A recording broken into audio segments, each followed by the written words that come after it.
24 de dezembro de 1993. Sydney, Austrália. 20h15. É véspera de Natal e o distrito industrial assemelha-se a uma cidade fantasma. As máquinas pararam. Os operários estão em suas casas. O silêncio é quase absoluto, quebrado apenas pelo zumbido distante da eletricidade estática nas linhas de alta tensão. Mas, dentro do galpão principal da gráfica Offset Alpine, a realidade é outra. O ar aqui dentro não cheira a feriado.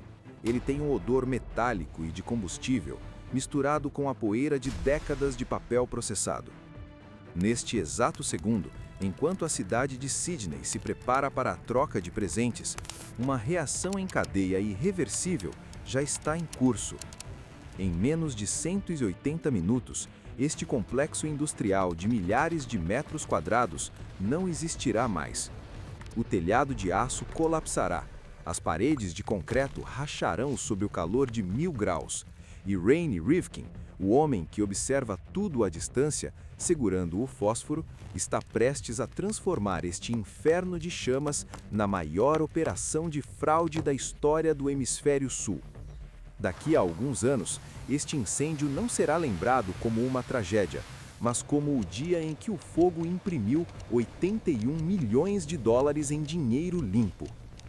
Você está olhando para uma cena de crime que se estende por quarteirões inteiros. A escala é monumental. Estamos falando de toneladas de maquinário pesado, estoques de papel que valem fortunas e uma estrutura física avaliada em milhões. Câmeras de vigilância? Desligadas. Alarmes de incêndio? Sabotados. O sistema de segurança aqui não é eletrônico, é a audácia humana. O senso comum diz que o incêndio é o fim de um negócio, é a falência, é o prejuízo. Mas, sob a ótica clínica de Rainy Rivkin e seus associados, a destruição total da fábrica é o único caminho para o lucro máximo. Para que eles ganhem, tudo isso precisa virar cinzas. Cada máquina que sobra intacta é dinheiro perdido. O fogo não é o inimigo. O fogo é o funcionário mais eficiente da empresa. O inimigo nesta história é uma entidade sem rosto, fria e calculista. O complexo de seguros e auditoria forense. Especificamente, estamos falando da FI Insurance e, por extensão, de todo o sistema bancário suíço e australiano que monitora transações. Este sistema é projetado para ser invencível. Ele não opera com intuição, ele opera com leis da física e contabilidade. Imagine uma fortaleza construída não com tijolos, mas com dados. Primeiro, existem as defesas forenses físicas. O sistema possui peritos que dedicam a vida a estudar a termodinâmica de incêndios criminosos. Eles sabem exatamente como a madeira carboniza quando é encharcada com gasolina versus quando queima naturalmente. Eles utilizam cromatografia gasosa para detectar uma parte por milhão de hidrocarbonetos em um pedaço de concreto queimado. Eles conseguem ler a memória do fogo nas paredes. Para eles, não existe fogo acidental em uma véspera de Natal. Existe apenas física aplicada. Para que a Offset Alpine receba o pagamento do seguro, Rainy Rivkin e seu grupo precisam enganar auditores que analisam notas fiscais de 10 anos atrás. Eles precisam provar a existência de máquinas que agora são poças de metal derretido. O sistema exige números de série, registros de manutenção, manifestos de importação e depreciação contábil. A sensação predominante é de impossibilidade. Ninguém engana a seguradora em uma escala de dezenas de milhões de dólares e sai impune. O sistema é redundante. Se a química não te pegar, a contabilidade te pega. Se a contabilidade falhar, o rastreamento bancário internacional entra em cena. É uma máquina de triturar fraudadores, lubrificada por advogados e cética por natureza. Enfrentar a FI Insurance é como tentar assaltar um banco usando apenas um sorriso. Estatisticamente, a chance de sucesso é zero. Agora vamos focar em Rainy Rivkin. Esqueça a imagem do criminoso bruto, do gangster com cicatrizes. Rivkin é o oposto disso. Ele é um corretor de valores, um homem baixo, quase inofensivo. Ele veste ternos italianos à sua medida que custam mais do que o carro de um trabalhador de classe média. Ele carrega um rosário de contas de ouro que ele gira obsessivamente entre os dedos, um tique nervoso que denota uma mente que nunca para. Ele não é um herói, ele é um homem esquecível no sentido físico, alguém que se mistura perfeitamente nos salões de banquetes da alta sociedade de Sydney. Ele frequenta iates, almoça nos melhores restaurantes e é amigo de políticos. Para o mundo, ele é apenas um excêntrico rico. Mas sua supercompetência oculta é devastadora. Rene Rivkin possui uma visão de raio-x para a ganância humana e as brechas do sistema financeiro. Enquanto outros veem uma fábrica de impressão velha e empoeirada, Rivkin vê um instrumento financeiro complexo. Ele entende que o valor de um objeto não é o que ele é, mas o que o papel diz que ele vale. Sua arma não é uma pistola, é o telefone e sua rede de contatos. Ele tem a paciência de um predador que espera meses para que as ações caiam, compra a empresa, reestrutura as apólices de seguro e então espera pelo momento certo. Ele não precisa saber como acender um fósforo, ele só precisa saber como manipular a percepção de valor de um país inteiro. Ele é um mestre da engenharia social, capaz de convencer o mercado de que o lixo vale ouro pouco antes de tacar fogo no lixo.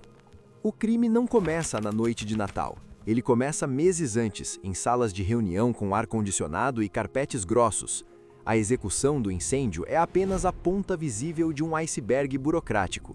A teoria por trás do golpe é baseada em uma cláusula específica das apólices de seguro: valor de reposição. A maioria das empresas segura seus bens pelo valor de mercado. Se sua máquina é velha, você recebe pouco. Rivkin e seus associados garantem que a Offset Alpine esteja assegurada pelo custo de substituir o equipamento velho por tecnologia de ponta, nova em folha. A lógica é brutalmente simples. Primeiro, compre uma empresa com ativos físicos grandes, mas obsoletos. Segundo, infle o valor desses ativos nos livros contábeis. Terceiro, destrua os ativos de forma que a recuperação seja impossível. Quarto, receba o dinheiro para comprar máquinas novas, mas embolse a diferença através de esquemas de superfaturamento e lavagem de dinheiro. A preparação é meticulosa. Eles criam uma rede de empresas de fachada, muitas sediadas na Suíça, com nomes que parecem piadas internas, como as contas Koala. Identidades são ocultadas atrás de advogados fiduciários. A chave mestra do plano é o timing e a desinformação técnica. Eles sabem que os peritos da seguradora são bons, mas eles apostam na falha humana. O plano depende de o incêndio ser tão devastador, tão completo, que a análise forense se torne inconclusiva. Eles precisam criar uma caixa preta de destruição onde a dúvida beneficie o segurado. Se não houver prova de crime, a seguradora é obrigada a pagar. A aposta de Rivkin é que a incompetência e a pressa de resolver o caso vencerão a diligência da investigação. É uma aposta na preguiça do sistema. Voltamos para a linha do tempo. O relógio avança. Fase 1. A infiltração silenciosa. O complexo da Offset Alpine está deserto. A escolha da véspera de Natal não é poética, é tática. O tempo de resposta dos bombeiros é estatisticamente mais lento. A vigilância da vizinhança é nula. Quem entra na fábrica agora não precisa forçar fechaduras. Provavelmente possui as chaves ou conhece os códigos. O operador move-se pelas sombras dos galpões enormes. Seus passos ecoam no concreto frio. Ele não corre, ele caminha com a precisão de quem segue um checklist. Fase 2. O posicionamento estratégico. O operador não espalha combustível aleatoriamente, ele visa os pontos frágeis. Ele identifica as impressoras gigantescas. Essas máquinas são monstros de metal, cheias de óleo e tinta. Ele sabe que elas precisam queimar tanto a ponto de se tornarem irreconhecíveis. Ele posiciona químicos acelerantes, talvez latas de solvente industrial que já pertencem à fábrica, para não levantar suspeitas externas, em locais onde a ventilação natural fará o fogo subir rapidamente. Ele está camuflando o incêndio criminoso como um acidente industrial catastrófico. O objetivo é simular uma falha elétrica ou uma combustão espontânea de produtos químicos. A ignição e o álibi. O dispositivo de ignição é acionado. Pode ser um timer simples, uma vela de queima lentamente ou um curto-circuito forçado? O operador sai. Ele fecha as portas. Ele desaparece na noite. Enquanto a primeira chama lambe uma pilha de papel prensado, René Rivkin está a quilômetros de distância. Ele está cercado de testemunhas. Ele está rindo, bebendo vinho, talvez segurando seu rosário de ouro. Ele age com a naturalidade sociopata de quem sabe que, neste momento, sua fortuna está sendo cozinhada. O fogo pega. A temperatura sobe exponencialmente. Em minutos, o galpão pega fogo por inteiro. Tudo o que é combustível inflama simultaneamente. As janelas explodem para fora. O teto de metal começa a gemer e entortar. O brilho laranja invade o céu noturno de Sydney. É um espetáculo de destruição pura. Para os bombeiros que agora correm para os caminhões, é um inferno. Para Rivkin, é a notificação de depósito bancário mais brilhante do mundo. O fogo se apaga. O sol nasce sobre uma montanha de escombros fumegantes e encharcados. É aqui que o plano quase desmorona. A FAI Insurance envia sua equipe de elite. Eles não estão lá para assinar cheques. Estão lá para encontrar motivos para não pagar. Um investigador forense experiente caminha sobre as cinzas. Ele para diante do que restou de uma das supostas superimpressoras que constavam na apólice. O investigador olha para os destroços. Ele faz um cálculo mental rápido. Esta máquina deveria pesar 8 toneladas. O que estou vendo aqui são restos de metal que mal chegam a 3. O coração do esquema para por um segundo. A física está denunciando a fraude. A suspeita é de que as máquinas declaradas na apólice nunca estiveram lá, ou foram substituídas por sucata velha antes do fogo. Se o investigador provar isso, é prisão perpétua por fraude. Além disso, há testemunhas contraditórias sobre a hora exata do início do fogo e a cor da fumaça, que pode indicar o uso de acelerantes químicos. A tensão nos bastidores é palpável. O sistema trava o pagamento. A FAI exige mais documentos. A polícia começa a interrogar funcionários. Rivkin e seus associados sentem o laço apertar. Eles precisam agir rápido. A reação de Rivkin é de uma frieza calculista. Em vez de entrar em pânico e fugir, eles dobram a aposta. Eles lançam uma ofensiva de relações públicas e pressão legal.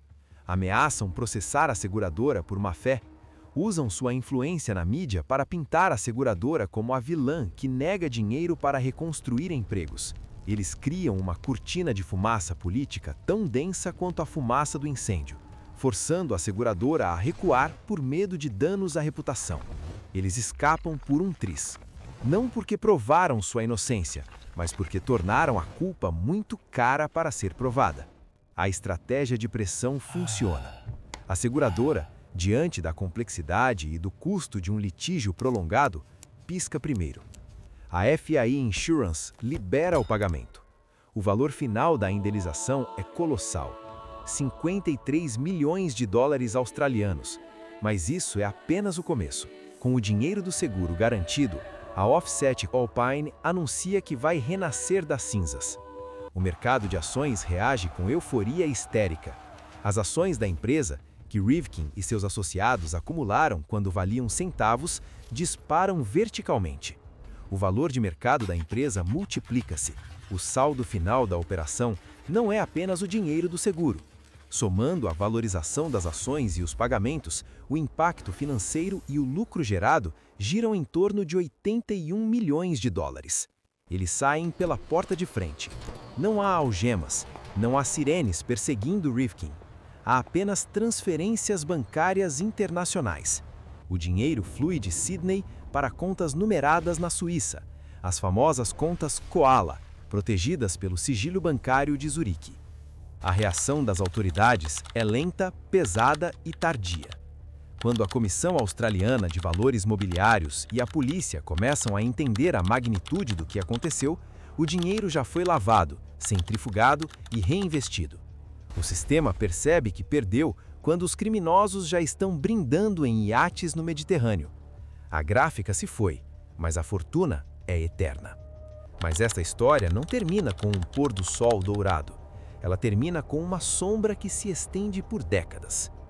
Anos se passam. A arrogância cobra ao seu preço. O sigilo bancário suíço, que parecia impenetrável, começa a rachar sob pressão internacional. Informações vazam. O nome de Renée Rivkin aparece ligada às contas secretas que receberam os dividendos do milagre da Offset Alpine. O dinheiro do seguro nunca foi totalmente rastreado. Acredita-se que milhões ainda estejam enterrados em paraísos fiscais, intocados. E o destino de Renée Rivkin? O homem que enganou o fogo não conseguiu enganar a própria mente. Cercado por investigações, condenado por insider trading e vendo seu império desmoronar publicamente, a pressão psicológica torna-se insuportável. A fortaleza mental dele se quebra. Rivkin se entrega para a polícia. A teoria final que paira no ar é ainda mais sombria. Será que Rivkin era o cérebro ou apenas a face pública de um cartel muito maior de figuras poderosas da Austrália que nunca foram nomeadas? Existem rumores de que políticos e magnatas da mídia também tinham suas próprias contas Koala, financiadas pelas cinzas daquela noite de Natal.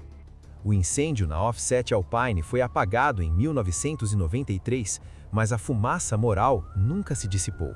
O que você aprendeu hoje é uma lição brutal sobre a natureza humana.